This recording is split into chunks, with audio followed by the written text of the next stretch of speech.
Power bank, korang pakai power bank kan? Aku faham korang pakai power bank. Tetapi korang yang nak tahan lama kan? Aku ada idea yang baru.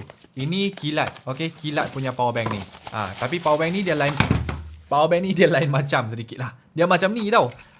Aku tak payah review banyak-banyak. Review banyak-banyak pun korang bosan. Aku cuma nak bagi tahu. Ini kan wireless. Rumah yang ada pakai tools kan, ada pakai blower ke, itu torque wrench ke, mesti ada ini kan. Ini dia punya bateri. So bateri ini ikut suka hati korang lah. Korang nak pilih yang besar ke, kecil ke, dia punya bateri dalam bateri miliamp banyak-banyak ke. Korang letakkan saja macam ni. Dekat sini korang turn on. Korang turn on saja.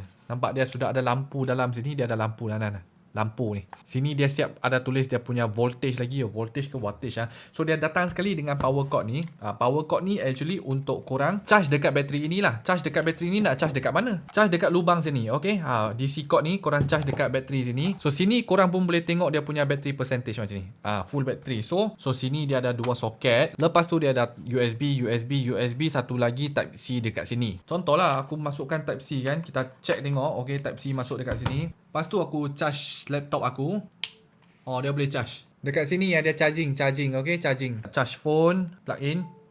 Okay, boleh charge, no problem lah. So ini adalah portable power inverter lah. Satu akal yang sangat sempoi lah. Kalau korang punya power bank tengah charge phone, power bank dah habis bateri, korang ambil ini untuk charge power bank. Kegunaannya actually letak dekat kereta. Imagine kalau kereta korang dia memang ada banyak charger tetapi dia tak ada soket. Ini dia siap bagi dua soket. Okay, so jenama kilat lah. Dia main sekali bateri, yang ini dan juga yang ini. Ini penting sekali. Okay.